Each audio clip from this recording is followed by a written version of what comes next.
Olá, pessoal! Já se perguntaram o porquê Salvador foi escolhida como a primeira capital da colônia?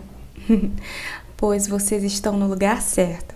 Meu nome é Débora e hoje eu e minha colega Daniele vamos explicar para vocês sobre a centralidade e a capitalidade econômica da cidade de Salvador no século XVIII. Para título de organização, essa aula será dividida em 3 blocos, onde em cada um deles temos como objetivo observar e mostrar para vocês os fatores fundamentais que influenciaram Salvador em sua riqueza e poder dentro e fora da colônia. Antes de tudo, devemos lembrar que hoje a belíssima cidade de Salvador é a capital do estado da Bahia e a sua história começou lá atrás. No século XVI, o rei de Portugal havia doado para o fidalgo português chamado Francisco Pereira Coutinho as terras que seriam a capitania da Bahia de Todos os Santos. Seu Coutinho então passou a ser o donatário da capitania, ou seja, seu dono. Em 1536, ele funda Vila Velha, a primeira povoação na capitania da Bahia. No entanto, Coutinho enfrentou batalhas e disputas de retomadas de terras contra os indígenas da colônia. E no meio de uma dessas, ele acabou sendo assassinado por um grupo de nativos do território. Portugal, sabendo disso, se sente pessoalmente afrontado.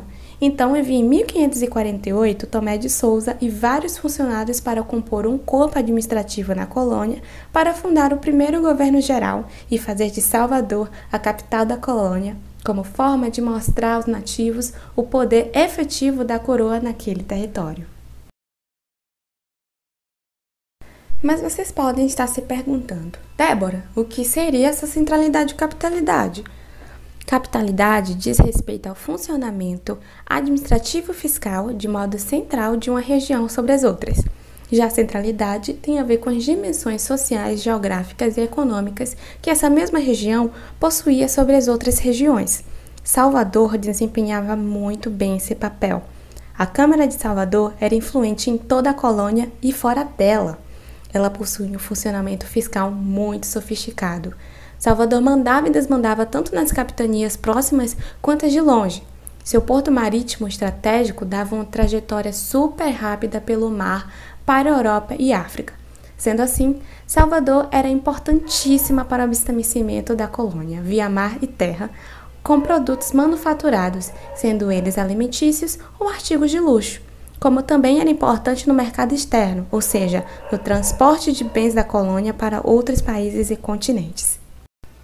Um exemplo de centralidade seria o carnaval de hoje em dia, onde essa festa tradicional consegue movimentar todos os aparelhos, sendo eles administrativos, sociais, geográficos e principalmente econômicos, onde Salvador exerce um papel central e crucial nessa indústria carnavalesca, que atrai milhares de foliões do mundo inteiro. Para demonstrar toda essa situação, trouxe para vocês 2 memes autorais que produzimos. No primeiro deles está: Salvador, quando descobriu que não era mais capital, lembrou que ainda é essencial para a colônia. Isso mostra de uma forma divertida que Salvador não se abalou quando deixou de ser capital, porque ela ainda exercia a centralidade, ela ainda era importante para o funcionamento da colônia. No segundo, mostra a relação em que Portugal tinha com Salvador, sendo Salvador considerada sua, digamos assim, noiva por seu papel nos setores administrativos e econômicos que eram muito bem sucedidos, enquanto Rio de Janeiro, que era a capital, ficava de lado, olhando assim, digamos que com certo medo dessa relação. Lembre-se, pessoal, apesar de Salvador não ser mais a capital da colônia, em 1763, ela não deixou seu papel central e a sua opulência perante Portugal e no seu território. Vou passar a bola agora para minha colega Daniele, que dará continuidade com vocês em nossa aula. Pode entrar, Daniele. Olá pessoal, meu nome é Daniela Amélia, sou estudante de História na Universidade Federal da Bahia e eu vim falar com vocês sobre como eram as práticas mercantis regionais, interregionais e internacionais de Salvador. Primeiramente, como vocês podem perceber, Salvador possuía um dos maiores portos da colônia, em tudo que era necessário passava por ela, né? Toda venda, troca, comércio possível que existisse na colônia no momento passava por Salvador. por ela ter esse ponto estratégico, por ela ser esse ponto estratégico até hoje, ela possuía também um papel muito influente no comércio regional por conta desse privilégio geográfico que ela possui, né?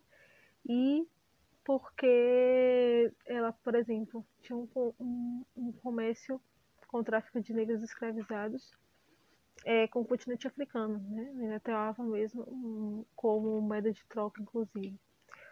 Bom, os produtos, quando a gente trata de comércio regional, né? Os produtos no qual a cidade investia era mandioca, carne verde, cana-de-açúcar, pescado e tabaco. E você pode ver que a maioria desses produtos são produtos de alimentação, né? De subsistência. O que Salvador utilizava tanto para manipular nas outras cidades, né, que fazia com que elas produzissem tanto para si quanto para suprir Salvador. E essa era a forma, uma das formas que Salvador controlava aquelas cidades, né, de maneira econômica. Então, como Salvador tinha a capacidade de controlar o comércio, as trocas, enfim, ela ditava o que seria feito, o que seria plantado, o que seria comercializado, se seria comercializado ou não. Salvador possui então, bastante poder em relação às outras cidades. E era interessante perceber isso, já que nós não temos essa ideia de Salvador como grande administradora hoje, mas esse foi algo que ela teve ao longo do século XVIII. Nós colocamos então dois memes para que vocês pudessem perceber como era realmente, né? Como era, eu tenho uma ideia de como era essa relação com Salvador. Claro que esse é um recurso didático, um recurso de humor, mas vocês têm uma ideia, né? Por exemplo, no primeiro, qualquer carga de ouro, cana de açúcar ou carne sai de alguma vila. E Salvador já ficava ali fiscalizando, observando, por exemplo, vai para onde. E o outro é que Salvador também controlava, né, o comércio interregional. Então, as cidades, as vilas vizinhas, as outras colônias, assim, elas vão fazer assim, esse livre comércio. Salvador é que dava aquela controlada, como vocês podem ver no segundo meme. Bom, por fim, não menos importante, nós temos a conclusão, a qual diz que é importante perceber os moldes que favoreceram a cidade de Salvador em toda a sua riqueza e poder. A cidade de Salvador era central em várias dimensões que discutimos na aula, e enxergar seus reflexos hoje é também reconhecer a opulência dessa grande cidade que foi a primeira capital da colônia. Então, apesar de nós termos essa ideia de que Salvador só foi a primeira capital do Brasil, ou o primeiro lugar em que aportaram, essa ideia, né, um pouco mais limitada do que foi Salvador, com a aula de hoje eu espero que vocês tenham modificado essa visão e que possam aproveitar ao máximo essa cidade que nós gostamos tanto. É isso. Agradeço, acredito que Débora agradece também por vocês terem nos ouvido até agora e eu espero que vocês estudem mais sobre.